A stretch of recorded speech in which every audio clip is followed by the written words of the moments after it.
This next point I found extremely interesting. Official documentation claiming the Earth is flat, and that mathematical equations used in aeronautics assume a flat, non-rotating Earth. Check these out. This is a CIA document sourced from the Russians, and it's titled Dissertations Defended in the Scientific Council of the Institute of Physics of the Earth.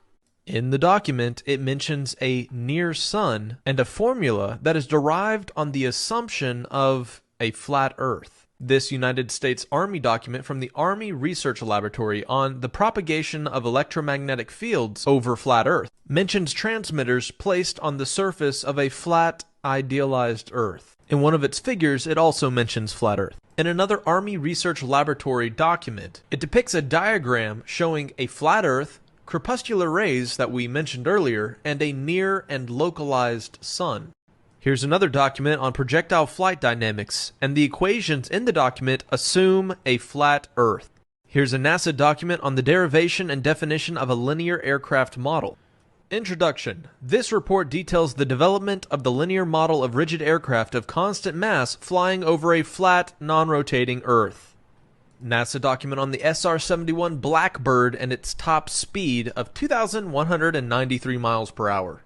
Maneuvers depending on a non-turbulent atmosphere and a non-rotating Earth. Federal Aviation Administration document.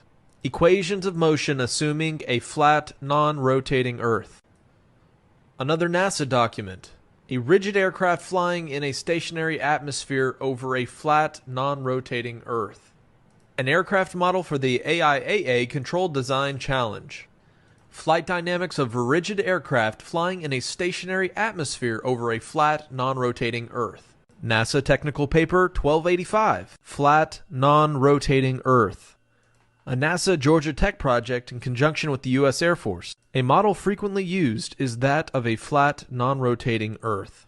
You might argue that some of these documents are taken out of context, but you have to admit that a lot of these flight calculations are based on a flat, non-rotating Earth because they come right out and say it.